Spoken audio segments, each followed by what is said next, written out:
నమస్తే ప్రభుజీ. హరే కృష్ణ అండి. హరే కృష్ణ ప్రభుజీ. ఒకసారి ఒక రాజ్యంలో రాజు యొక్క కూతురు అంటే యువరాణి తను చెలికత్తెలతో స్నానం చేయడానికి ఒక రాజ్యం బయట ఉన్న సరస్సుకి వెళ్ళింది. ఆ సరస్సు అనేది కొండ ప్రాంతం పక్కకే ఉందన్నమాట. అక్కడ తను స్నానం చేస్తూ ఉంటే అకస్మాత్తు ఒక మొసలి వచ్చింది అందులోకి. ఈ మొసలి వచ్చి రావడంతో భయపడిపోయి ఆ చెలికత్తెలందరూ తలో దిశలో పారిపోయారు. వాళ్ళందరూ పారిపోయేసరికి ఈ యువరానికి ఏం చేయాలో తెలియలేదు. యువరాణిని వదిలేసి పారిపోయారు. వాళ్ళు మొసలితో పోట్లాడలేరు కాబట్టి. అప్పుడు ఏం చేయాలో అర్థం కాలేదు తనకి. తను అరుస్తోంది, ఎవరైనా కాపాడండి అని. ఈ సమయంలో మొసలి దగ్గర వరకు వస్తుంది, యువరానికి ఏం చేయాలో పాల్పోవట్లేదు. ఇది ఒక సంఘటన, గుర్తుపెట్టుకోండి. ఇదే సమయంలో ఈ సరస్సు పక్కకి ఒక కొండ ఉంది. ఆ కొండ మీద ఒక అనాథ ఉన్నాడు. తను జీవితంలో సర్వాన్ని కోల్పోయి, తల్లిదండ్రులు లేరు, నాన్న వాళ్ళు ఎవరూ లేరు, డబ్బు లేదు, పేరు లేదు, ఏమీ లేదు, అన్నీ కోల్పోయి అసలు ఈ జీవితం ఎందుకు నాకు శూన్యం అనుకున్నాడు. అలాంటి పరిస్థితుల్లో తాను ఆత్మహత్య చేసుకొని చనిపోదాము అని ఆ కొండ మీదకి వచ్చాడు. ఇది రెండో సంఘటన. ఆ కొండ మీద నుంచి ఆయన దూకాడు చనిపోతాను అని.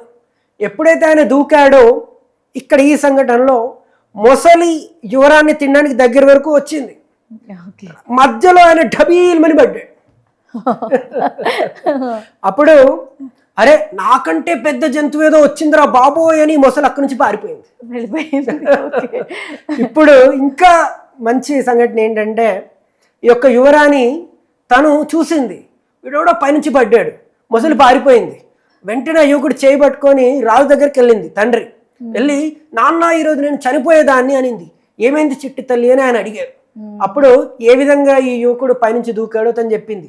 ఈ వీరుడు ధీరుడు శూరుడు పైనుంచి దూకి నా ప్రాణాలు కాపాడాడు, నా ప్రాణాలు కాపాడడానికే దూకాడు. అంటే తనకు తెలియదు, ఆత్మహత్య చేసుకుంటానని తెలియదు, తనకి తెలియదు. తను అనుకుంది తను అరిస్తే తను కాపాడడానికి తను పైనుంచి దూకాడు. కాబట్టి ఈ వీరుణ్ణి ధీరుణ్ణి శూరుణ్ణి నేను పెళ్లి చేసుకుంటాను అనింది. వెంటనే తను ఏమైపోయాడు, రాజ్యానికి రాజైపోయాడు. అంటే ఏం జరిగింది అంటే, ఈ పిల్లాడు గత జన్మలో ఎన్నో చెడు కర్మలు చేశాడు, వాటితో పాటుగా చాలా మంచి కర్మలు కూడా చేశాడు. ఆ చెడు కర్మల ఫలితాలు ముందొచ్చి అన్నీ కోల్పోయాడు. అసలు జీవితం శూన్యం అనుకున్నాడు, చనిపోదాం అనుకున్నాడు. అదే రోజు తనకు మంచి సమయం స్టార్ట్ అయింది, మంచి కర్మలు స్టార్ట్ అయ్యాయి. అంటే చచ్చిపోదాము అని కొండ మీద నుంచి దూకిన పిల్లాన్ని కాలు పట్టి లాగి దేశానికి రాజుని చేసింది, అది కర్మ. అంటే ఆనందంగా అనిపిస్తుంది చాలా. అంటే ఒక్క రోజులో రాత్రికి రాత్రే కోటీశ్వరుడు అయిపోయాడు, రాత్రికి రాత్రే లంకి బిల్దలు దొరికాయి అంటే ఏదో కథలు అనుకున్నాను. కానీ ఇదొక వింత సంఘటన, అదృష్టం వరించిన సంఘటన. అంటే కర్మ తప్ప ఏమీ లేదండి. ఓకే. అంటే మనం ఏదో అనుకుంటాం ఇలాగే లంకె బిందెలు అదృష్టం, కానీ దాని వెనకాల ఏముంది, మనకు కనిపించని గత జన్మ కర్మే ఉంది, కానీ మంచి కర్మ. ఈ విధంగా దీన్ని అర్థం చేసుకోవచ్చు.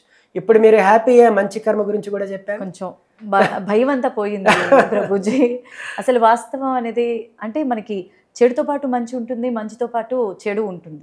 సుఖ దుఃఖాలు ఎలాగో, కష్ట నష్టాలు ఎలాగో, ప్రతిదానికి ఒక పాజిటివ్ నెగిటివ్ అనేది ఉంటాయి. బట్ నెగిటివ్ ఎప్పుడైతే తట్టుకుంటారో పాజిటివ్ అనేది మనల్ని ఆటోమేటిక్గా తీసుకువెళ్తుంది లైఫ్ అనేది. అవునండి. సో మీరు ముందు భయంగా భయపెట్టేశారు, భయంకరమైన కథలు చెప్పి, తర్వాత ఒక రిలాక్సేషన్ రిలీఫ్ ఇచ్చారు.